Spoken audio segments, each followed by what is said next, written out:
So it is now 5 p.m. in Stockholm, and I wish you all a warm welcome to this highly topical webinar, to say the least. My name is Freddy Jönsson Hanberg. I am the head of strategic advice at MW Group, and I would like to thank you in the audience for taking your time to participate here today. It is our ambition that you will leave this webinar in an hour with new knowledge, insights, and ideas how to handle the current situation in your own organizations. It is a complex situation and most of all, a terribly unpredictable situation. But there are some lessons to be learned from history, from the diplomatic side, from the military side, and from exercises and simulations. I would strongly recommend you and your colleagues to conduct a scenario exercise as soon as possible based on what you hear on this webinar today. We are happy to assist with that, of course. Just send an email afterwards and we can discuss the format together. A scenario exercise during maybe half a day is the most efficient way to quickly find out weaknesses, vulnerabilities, threats, and risks so that you can mitigate and manage them as soon as possible. There is a lot of value and large assets at stake now. Now is the time to act.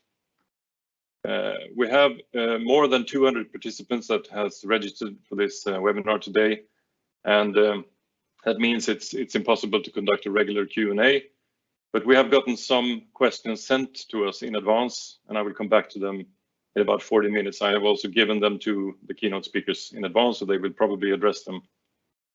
But it's also important that you know that if you have further questions that you feel you haven't got the answer to, then just please send all your questions in an email to us after the webinar, and I promise you that we will get back to you with the answers. The webinar is being recorded and will be found on MW Group's YouTube channel within a few hours after the webinar, so you can look at it again and show it to your colleagues.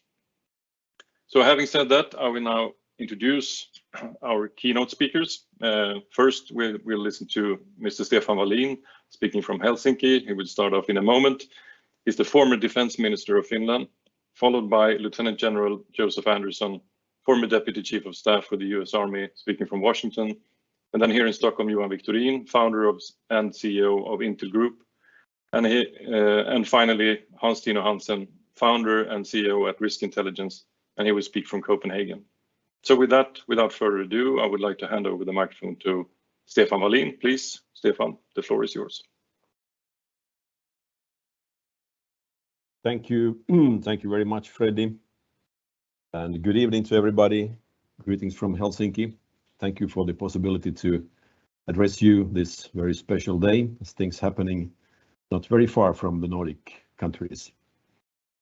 You know, we Finns are often being asked by foreign friends about how horrible it is, or it must be, to have a 1,300 kilometer common border with our eastern neighbor, Russia. Of course, you could say it's horrible with this border, but we Finns used to think that it would be even more horrible if we did not have this border with Russia.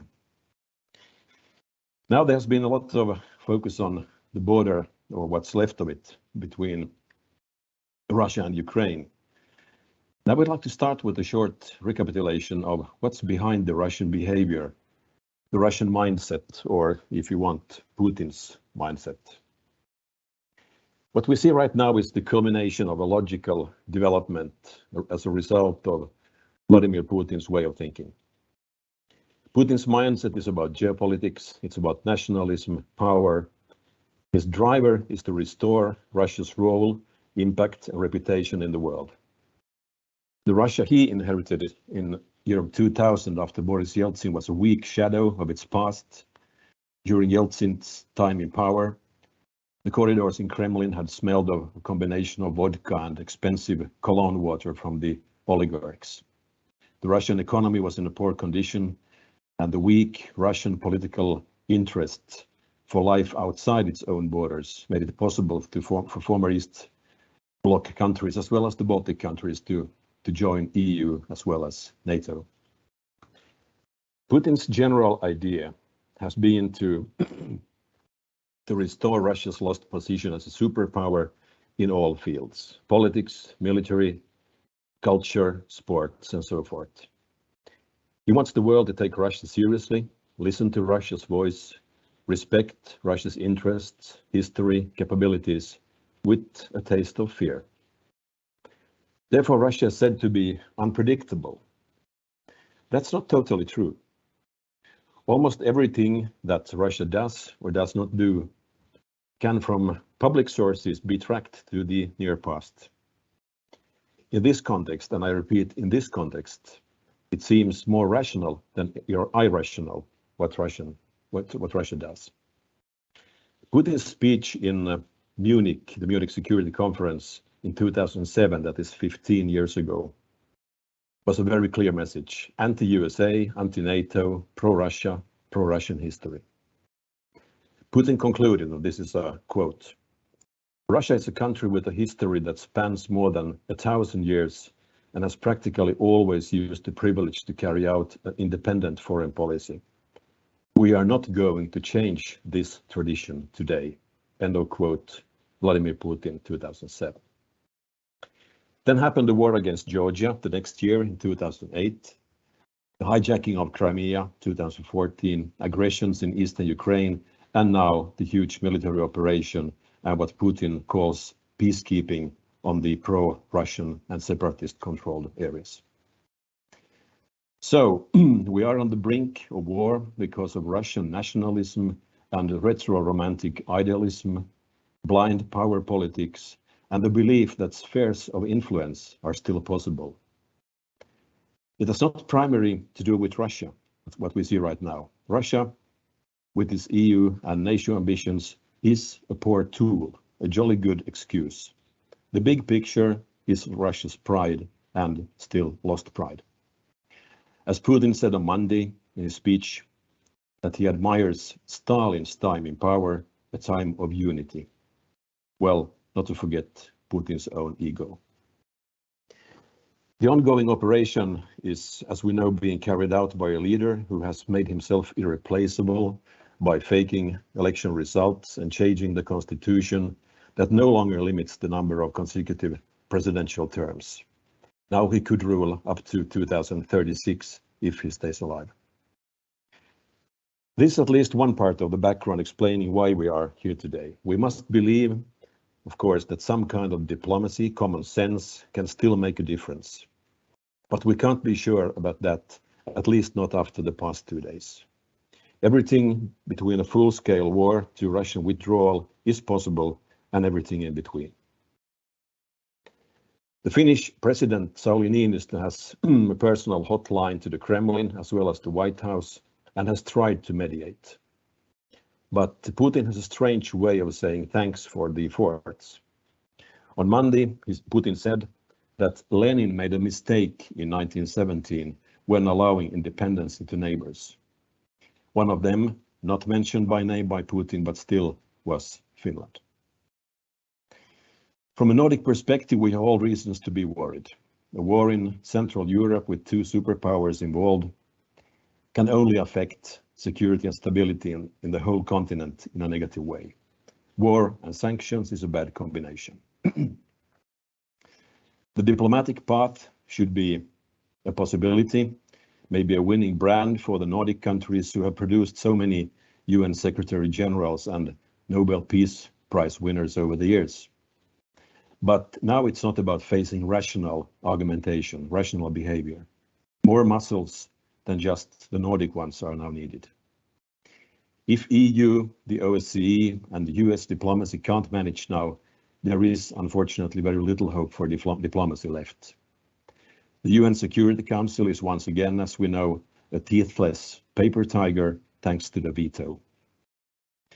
If the conflict escalates, the immediate consequences, as we have already seen, will affect stock markets globally, as well as oil prices and energy prices.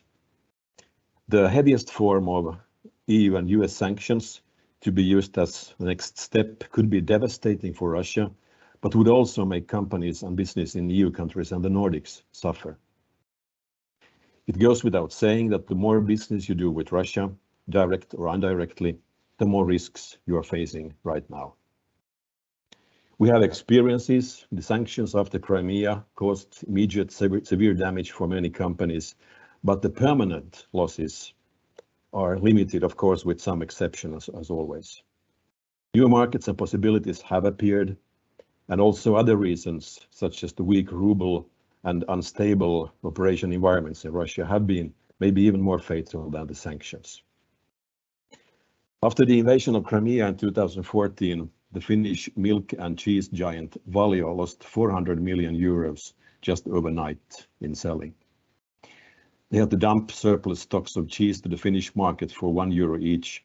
They got the nickname Putin cheese. But later, Valio found new markets in the US, but also established production in Russia to be on the safe side. Now we don't know about that. Finnish exports to Russia today is about 3 billion euros a year. That is 5.5% of total Finnish exports. Swedish exports to Russia was last year, in 2020, about 1.9 billion euros, and always less than that, about 1 billion euros. But 10% of all Norwegian salmon export was sold to Russia. In Finland, we have a big and sad case, and I will finally share that one with you now. It's the Fennovoima.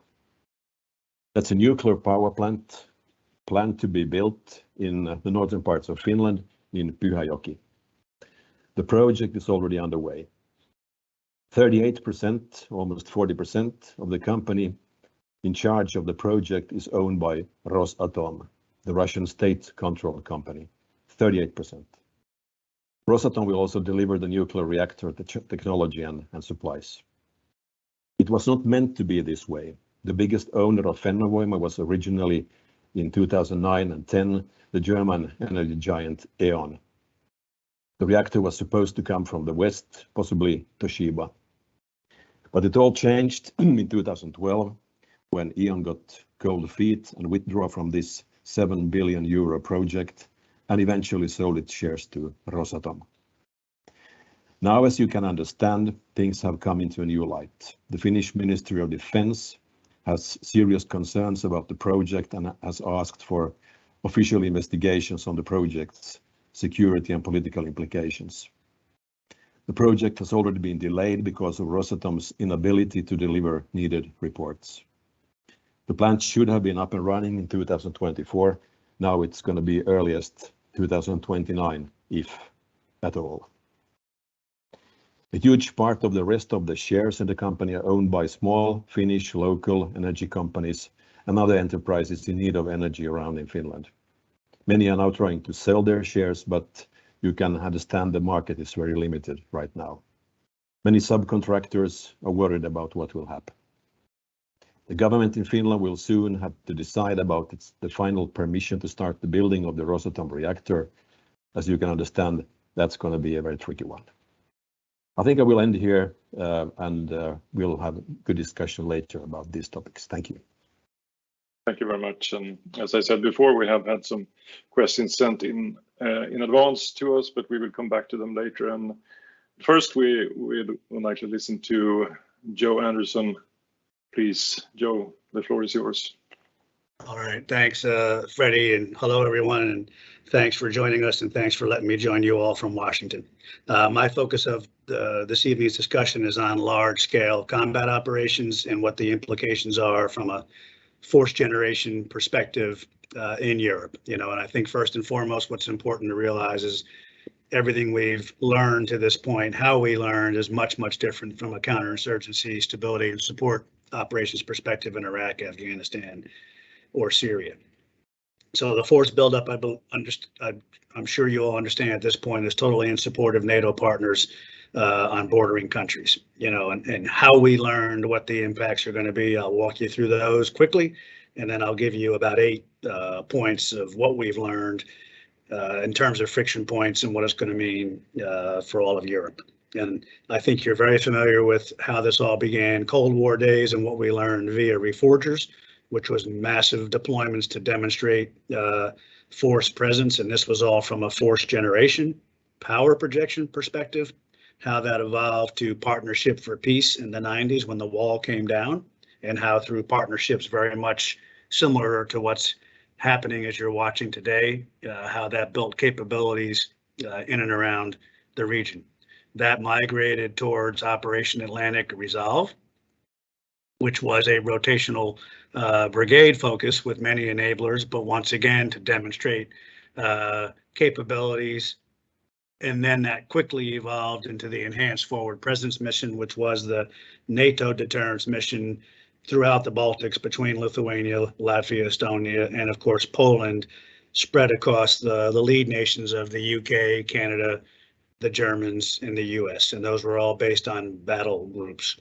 And then that quickly evolved into Defender Europe, which became a modern day first target was in 20. And of course, COVID had huge implications there, but that was to counter the Zapad exercises, but to once again go back to a reforger type presence for deterrence. And this is all on top of what's already from a forward presence perspective permanently based in Europe. And again, that footprint tried to expand in Poland, but based on the 2nd Cavalry Regiment in Germany and the 173rd Airborne in Vicenza, Italy. And on top of all that becomes the pre-position stocks, and that's what's going to complicate the friction points here in a second. But again, what's afloat versus what's on land and versus what's afloat when it comes on land, how that supports follow-on contingency forces on top of the types of forces that I just described.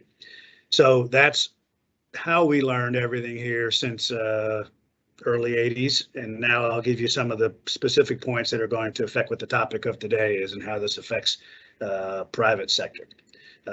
Number one becomes, should be fairly obvious, it becomes an air and seaport of embarkation challenge. Those become significant choke points as supplies, material, and basically it's a combination of personnel, it's a combination of rolling stock, which means vehicles, it's a combination of all kinds of equipment and supplies, and those of course are all measured in short tons.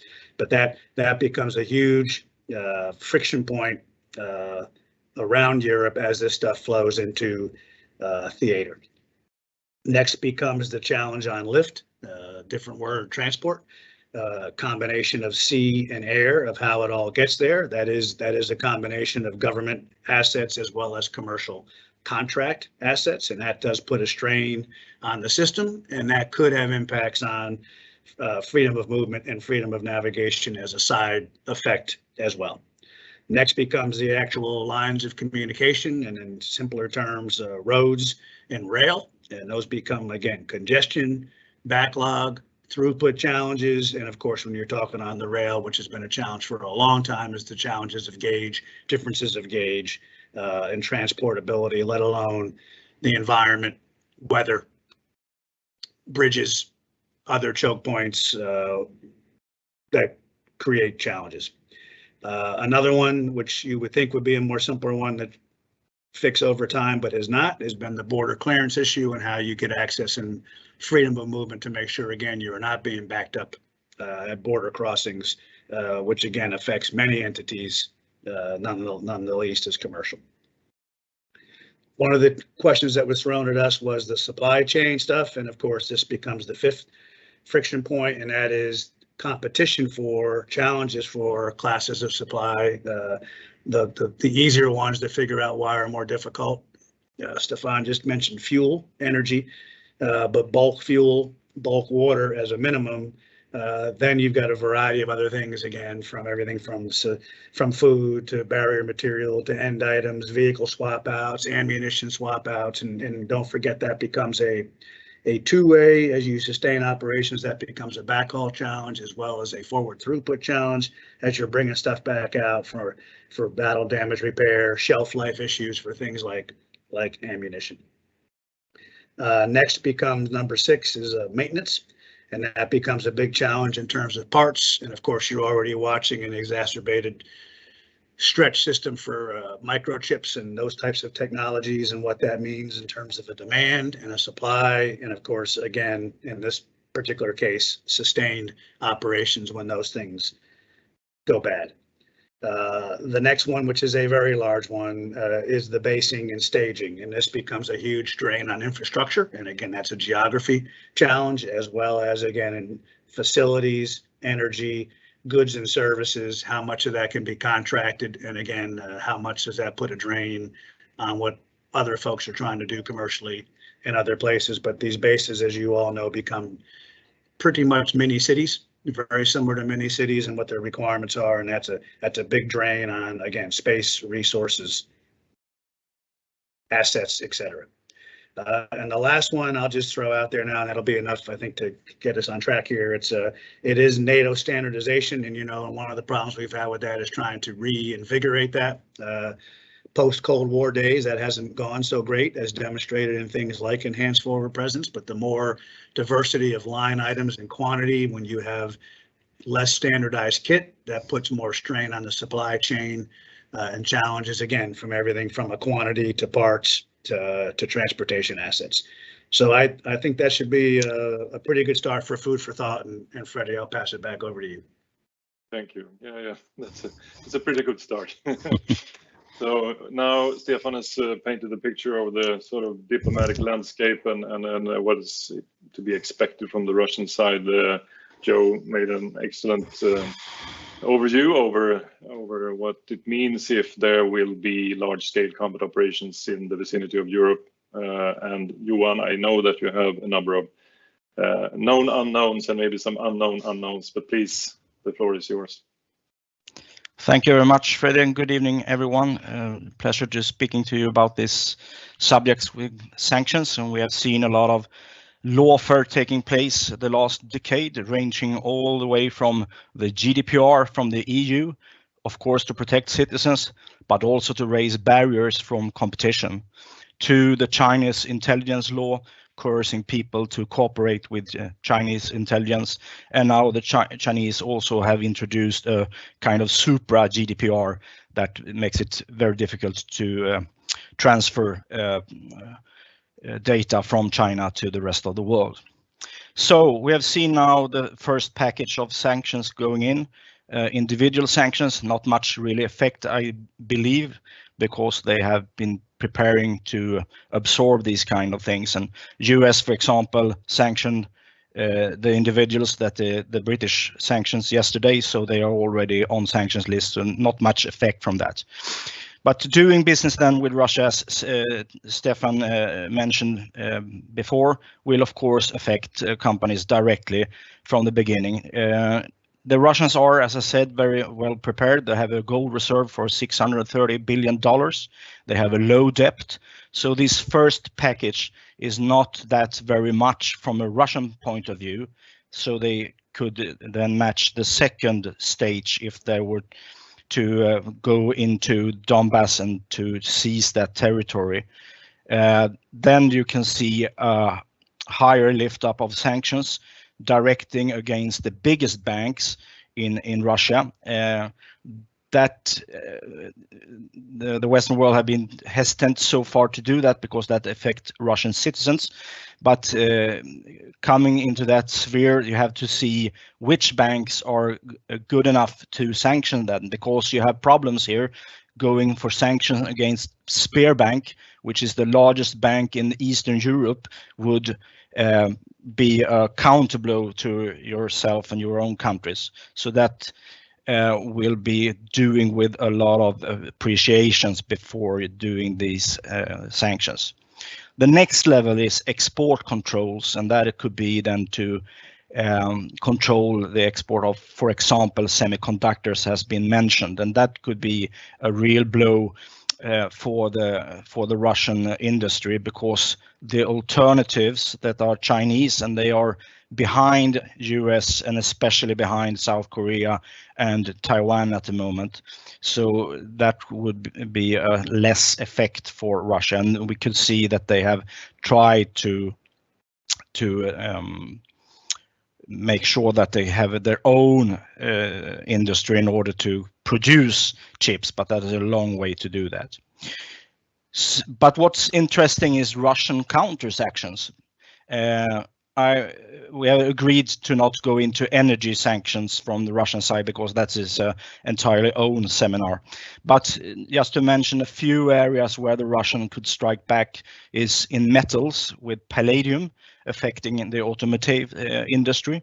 It's also nickel. It's the world top producer and exporter of nickel, and that could affect then the when you produce copper and iron, or sorry, steel. So that is also something to bear in mind, that they could perform as a counteract against us. Also very important, agricultural sector. They already stated that they restricted their wheat exports and also their nitrogenous fertilizers on the 5th of February. And they are very large exporters of ammonium nitrate. And that will be exacerbated then if they do take the whole of Donbass, because that's a very important agricultural area, not only in Europe, but in fact in the whole world. It's home of the 25%, alongside with the Crimea, of the black soil volume in the world. So it's 2-season agricultural possibilities there. Ukraine, a large exporter of corn and wheat, and this will eventually drive up food prices in the MENA and in South America, Brazil, and countries like that. And that could be then cascade effects from that affecting the general world trade in a larger sense, with a lot of social unrest, etc., as we saw in 2011. The Ukrainians also have important minerals, metals, titanium, that is in the Donbass area as well, and also the area immediately southwest and west of Donbass. There are some rare earth elements there, as scandium and gold also. Uranium is protected in the center of Ukraine so far, you can say. Lastly, I would like to speak a little bit about what I coined grey sanctions, and that is to use, for example, cyber attacks from criminal proxies, preferably through software suppliers, as we have seen in the past, because then you can affect a lot of companies or organizations simultaneously. This will, of course, drive up costs for the private sector when it comes to control individuals, to get a better cybersecurity, and it will also slow down transactions, because nation states are now introducing different legislations in order to get control who is acquiring what in our country. To kind of bridge over to Hans, I'd like to point out that UK and US today sent out a warning from a malware framework from the GRU, the Russian Military Intelligence Service. And this malware family called Cyclops Blink, and that is a malware that affects different drivers, firmwares installed in networks, etc. And that is very interesting, because in 2017 there was a big attack called the NotPetya, as you recall, one of the biggest in history, which affected text preparation software in Ukraine and then cascaded out throughout the world, and that affected logistic flow all over the world, targeting Maersk and FedEx, for example. And I think that's a good handover to you, Hans. Excellent. Thank you, Johan. I will come back to you with some questions later, but first, Hans Tino, what do you say about this? Is it time for Maersk to update the virus program? I think you have some slides you want to show, yeah? Yes, correct. I do have some slides, and cyber is one of the things that is in the presentations, as Johan already alluded to. What I will do is that I'll talk about the threats to the logistics and the supply chain from 4 concentric circles. So one focusing on Ukraine, one on the Black Sea, and one on Europe, and one globally. They will be in a decreasing level of detail, but here we go. If we start with Ukraine, then Ukrainian economy has already been impacted by the Russian threats. One of the things that happened already from December was that international investments completely stopped.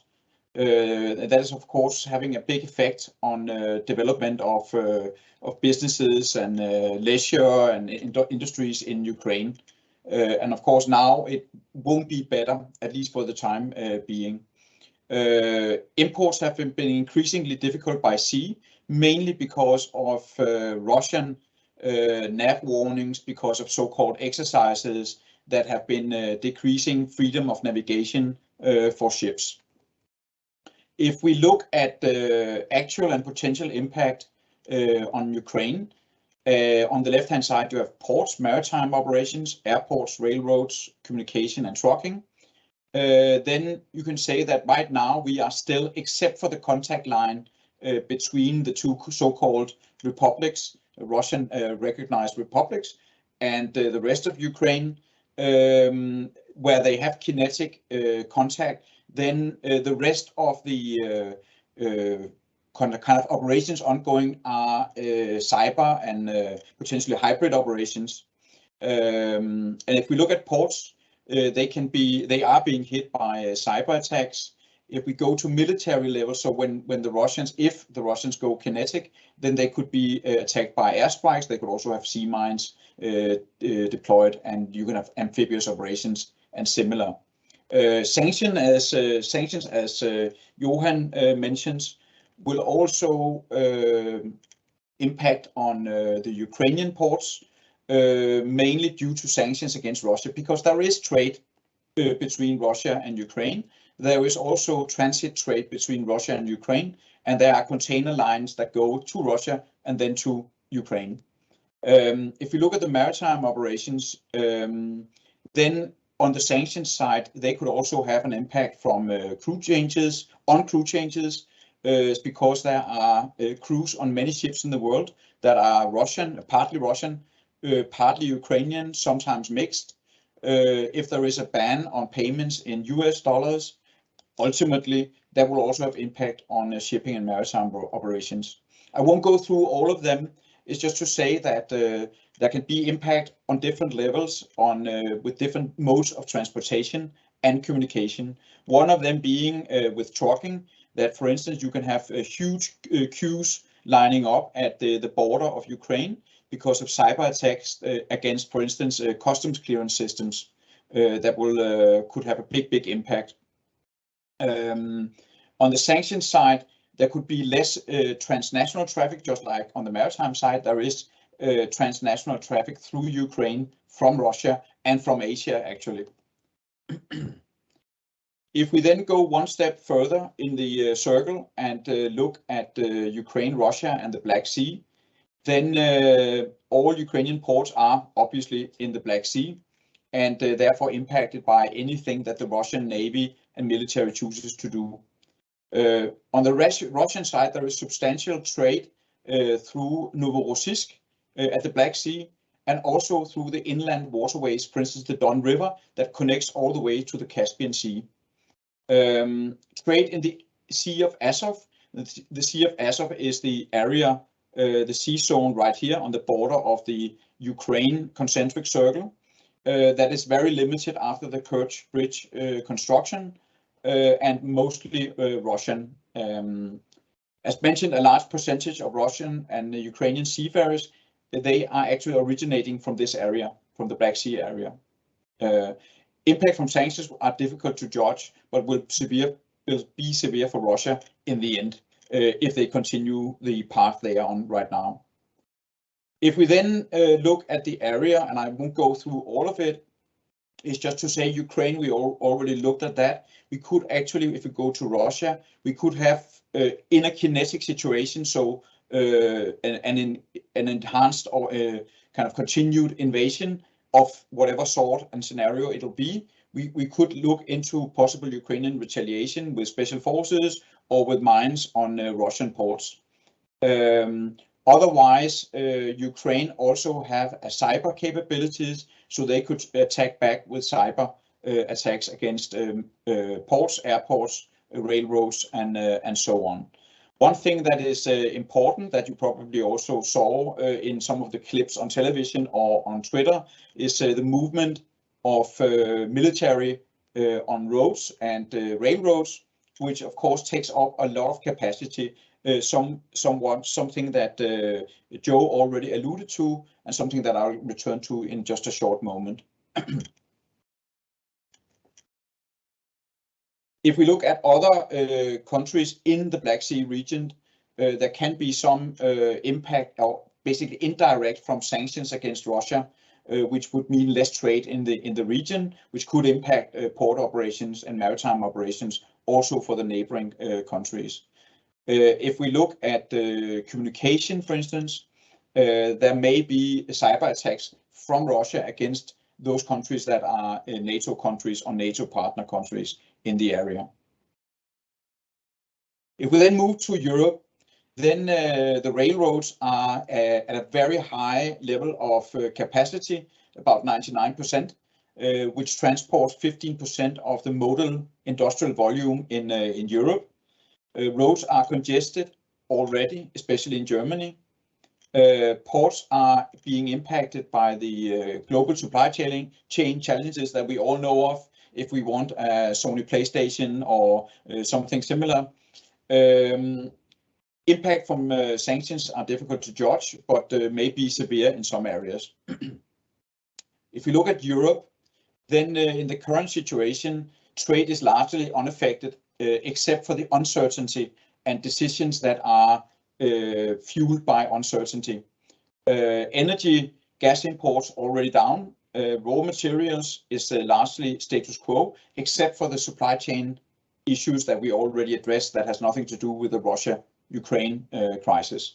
Logistics, largely unaffected, except obviously for air traffic to Ukraine.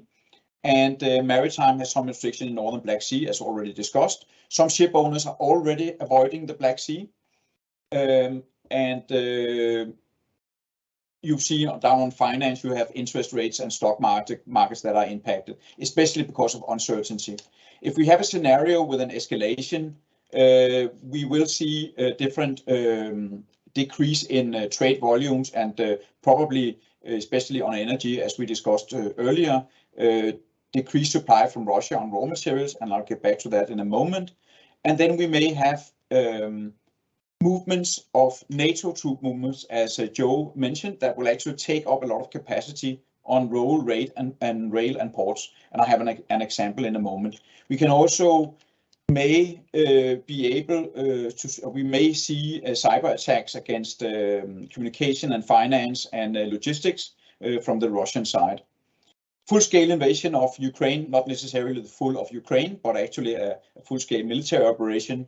We will have a lot of effects that may fully stop Ukrainian and Russian exports, including Russian energy exports, and so on and so forth. Just to mention as an example, then I will take two examples from Denmark, where in 2018 at the bottom, the Royal Irish Battle Group, which was about 1,500, so 1/2 to 1/3 of a brigade, moved through Denmark on the way to Norway. 550 vehicles in 6 sections of 90 vehicles, in subsections each of 10. That meant that each subsection was about 500 meters long, meant that each section was 4.5 kilometers, and the whole group, if it was stacked together, which it wasn't, is 27 kilometers. It's just to try to give you an idea about how much these movements actually will take up of road and ports and rail as well. If we then go to the global side, then as discussed, global supply chains are already being challenged. Energy supplies may be redirected from Qatar and US due to more flexible market dynamics. Also, there are some storage of gas, and there are many others. There's a very good article in The Economist, by the way, on what can replace Russian stop of gas exports. Raw materials are, on the other hand, more difficult to source quickly. Impact from sanctions depend on which area it is, and what will be sanctioned on the Russian side, and what the Russians decide to stop as a countermeasure against sanctions. Russian assets in Europe and USA potentially to be seized. If we look at the impact on the Russian economy, then this is the Russian exports from February 2020 to March 2021. And you see that all the red arrows are the ones that are, you could say, part of the West one way or another.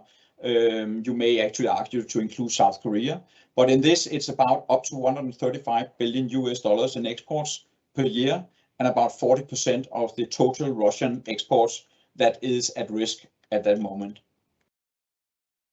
On the other hand, if we're looking at what we are importing from Russia, then Russia is the second largest gas exporter in the world, with 17% of world output, third largest oil exporter with 12% world output, and then maybe to some surprise to some that it is actually the largest grain exporter in the world.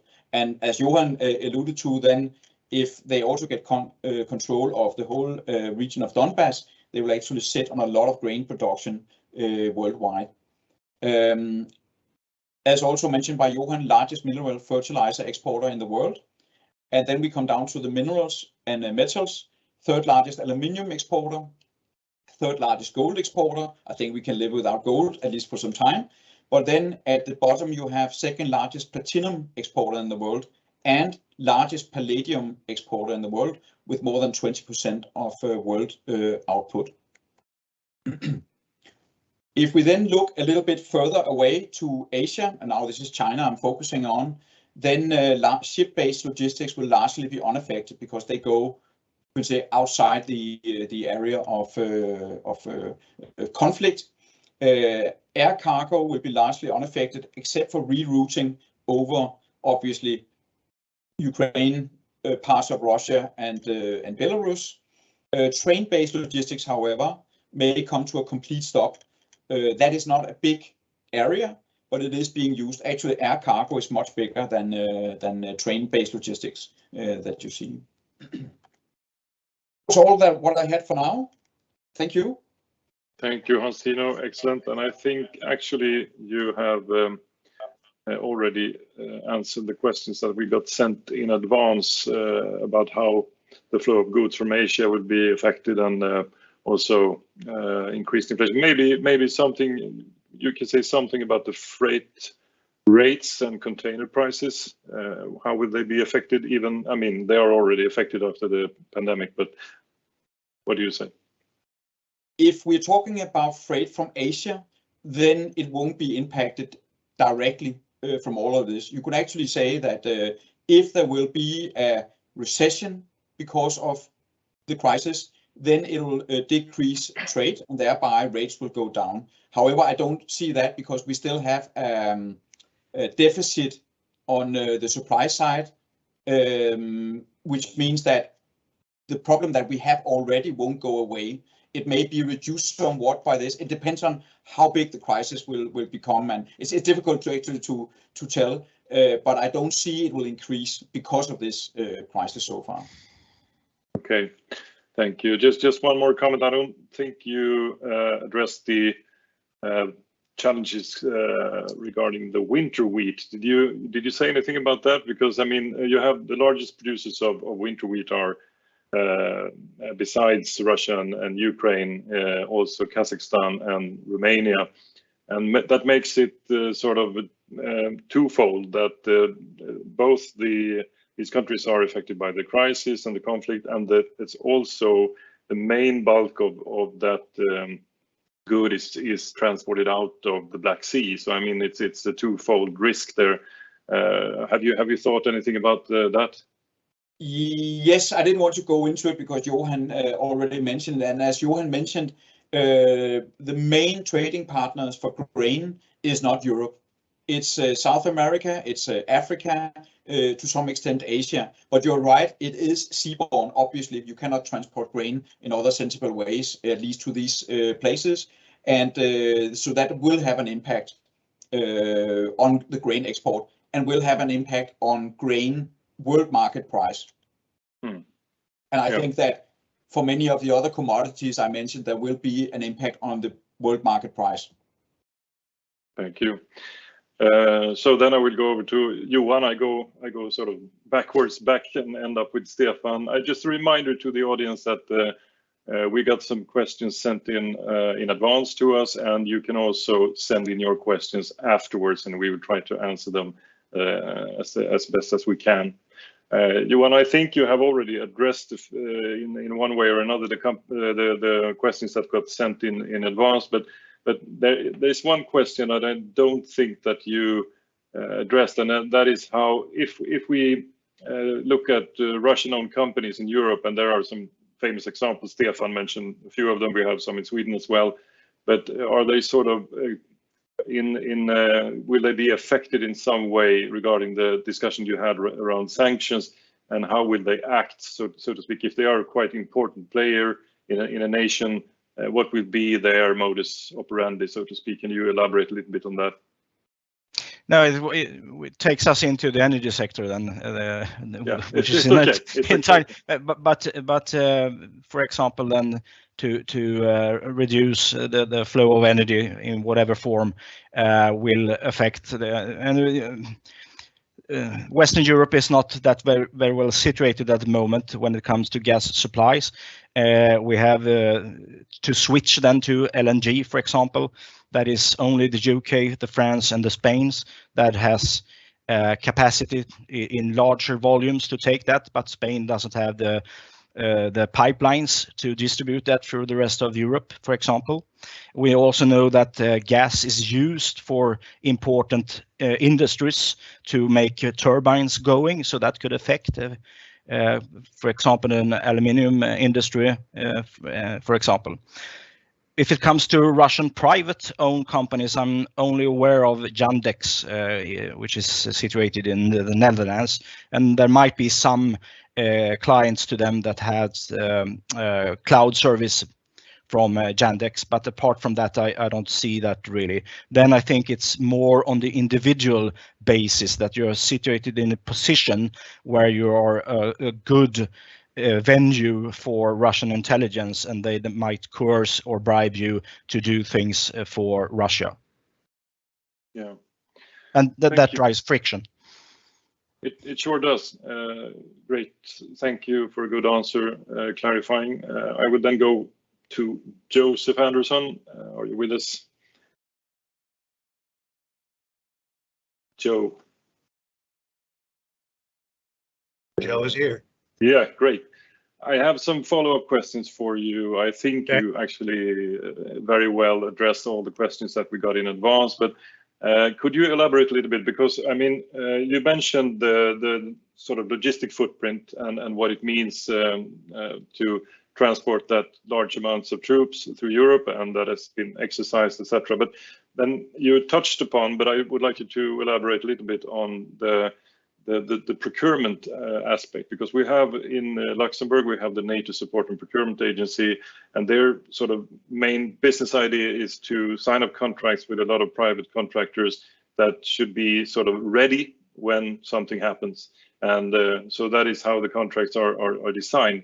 But that means also that you will have a situation now where they might, in collaboration then with the United States, of course, start to procure these things. And I mean, in that situation, if you are on the other side of that contract, you know that this will be costly for you, and that would probably drive up prices, and that would probably affect the rest of the market as well.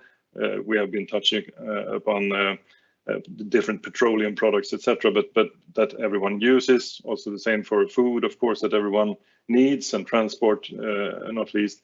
But how is the sort of way to deal with that from the United States side? How do you sort of not drive up prices in an uncontrolled way? Is that something that you have been looking into, or been discussing, or any experience from? Well, there are clearly efforts ready to make sure that you don't blow the prices off the roof, but the reality is, in this scenario, based on, so cost doesn't necessarily become the driving factor, which is probably not what you want to hear. The real issue becomes time, and when time is limited, and that's kind of where we are today, I think you'd all agree. And then the question becomes, based on the limited, what's actually being deployed, and what's actually being deployed is not large numbers of sustainment function type personnel. And so obviously from a contract perspective, you're going to be looking for back to that base operations, back to the maintenance, back to the supply chain, whatever can be outsourced. There are protocols in place, again, to try to keep it under some semblance of control. However, the reality of again, time will be the driving forcing function, not so much cost. Yeah,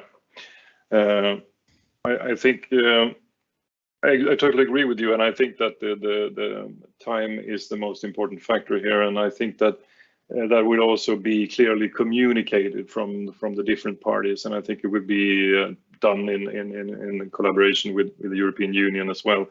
So I think I'm not so worried about it, but I think that someone in the audience might want to know how this is being managed, so to speak. Yeah, no, and I think and back to that base infrastructure, based on the ones that we can fall on top of that we have used from an exercise perspective, those remain not very robust and not very capable and not very state of the art, and so that only complicates the problem. Yes, they can be lily pads or footprints or whatever term you want to give them to launch things from, or at least occupy, but from a capabilities perspective, they don't provide the best of capabilities. True. Thank you very much. And then I will continue with Stefan, and I think we have two quite interesting questions to round up with here, and we still have 9 minutes to go, so you can elaborate. And the two questions that we got in advance was why can't Finland and Sweden just join NATO as soon as possible? Interesting question. Let's see if you can answer that. And what can we do as private companies, like the people in the audience here, to assist our nation's defense efforts? So please, Stefan. Yeah, thank you. Maybe I would start with the second one. Good cooperation between companies and the defense forces is crucial in peacetime, and of course, especially in times of crisis. It's about security of supply, what we in Swedish call försörjningsberedskap, and the private companies plays a very important role in that chain of different kind of measures and goods and supplies and so forth. So why don't you make sure that your company is on the map, on the defense forces map, so to say, on the radar, that they know what you are doing, and they know also that they know that what role you could play in the chain for security of supply in peacetime, but also in times of crisis. So have a chat with the defense forces close to you. What could you do? What could your role be if you want to play a role? Then the other question, or the first question, why can't Finland and Sweden join NATO? Well, the short answer should be, why not? But I won't even pretend that I'm neutral in this issue, that I don't have a personal opinion, because I have, ever since high school, I guess, I've been a great fan of Finnish NATO membership and Swedish NATO membership. I think we should have joined NATO in the 90s, when all the Eastern Bloc and the Baltic countries were joined or were about to join. We could have surfed on the same wave. Kremlin wouldn't have noticed that, because all the corridors smelled of vodka and expensive cologne water. Then we wouldn't be here discussing this topic anymore. But that didn't happen. That was a pity. It was strange, but it's never too late. Finland and Sweden are both partners with NATO. We have the so-called enhanced opportunities. We have common exercises. We have the same standards concerning material. We have been practicing together. We have been operating in international peacekeeping operations side by side. The step to full membership is, in practical terms, very short. But as we know, politics is not that easy. Politicians should always, they need an opportunity and a motive. The motive shouldn't be difficult to to find in these times. But the opportunity, that's a tricky one. Of course, we need a political will in both countries. We also need a public opinion because NATO, in fact, demands that the public opinion could be measured in some way in favor of NATO membership in the countries who apply. I definitely don't think we should have a referendum. Not in these times. It would be a party for the trolls, the trolling. So never arrange a referendum in this issue. Finland and Sweden should act together, hand in hand, just like we did in the 90s when we joined the European Union. We have elections coming up in Finland in March next year. You have elections in Sweden coming up in September this year. If there is a change in the composition of the government in Sweden and in Finland, the situation might be new. And I definitely think that the debate before the elections in Sweden, even if we know that the debate is always about school and healthcare, important issues, of course, now or never there would be an opportunity or momentum for also discussing security issues and Sweden's and Finland's role towards as far as NATO is concerned. If there is one single politician who says that the topic is not actual, it's not an issue this time either, I would recommend that they change to another business and politics, because it's definitely on the agenda, both in Finland and in Sweden. Great. I sort of interpreted that as a recommendation. I will also give the opportunity for Johan, Hans-Tino, and Joe to, during 60 seconds, give a recommendation to the audience. Anything you want to stress that is important now, short term. So please, I mean, Johan, you can start if you like. Well, I will mention something about the unknown knowns or unknown unknowns. Just to play a short scenario then for Russia stopping or decreasing gas flow further on into Europe, that will surge the prices. That will lead to, as Hans showed in his presentation, that you can buy LNG from Qatar, etc. But there will be nations that will be priced out from the market then, as Pakistan, for example, who has its president flying into Moscow today in order to speak to Putin. So there will be cascade effects if this escalates, and that is hard to spot at this stage. To keep an eye on that. And Hans-Tino, do you have any recommendation? 60 seconds. Yeah, I would say that just from a shipping perspective, a large part of our maritime clients are tanker operators, including LNG, and many of the LNG fleets that were available, they were actually redirected to European trade, meaning that they were not available for all the other trade, just to come back to what Johan just mentioned. So it has effects on everybody else. I think that the most important thing is that that all the companies that are attending today, they revisit their contingency plans and do not think that they can just cover the repercussions here, because most of these contingency plans have not been made for such a situation. And that is important to have a rethink, maybe just half a day, as you said, an exercise, identified some kind of gaps, and then address some of these things. It might actually be energy prices. It might not just be some physical impact, but energy prices, if you're an industrial corporation with using a lot of energy, it will have a huge effect in a short time. Thank you. Thank you.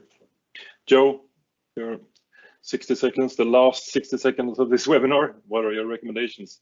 The most important 60 seconds. I'm going to double tap on Stefan.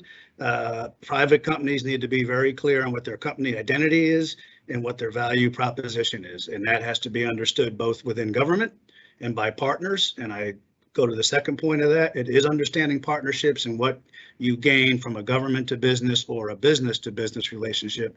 There is multiple advantages to that, and I just say that no one has a corner on any part of the market when you talk to the intel world, the sustainment world, the fires world, the maneuver world, this whatever world.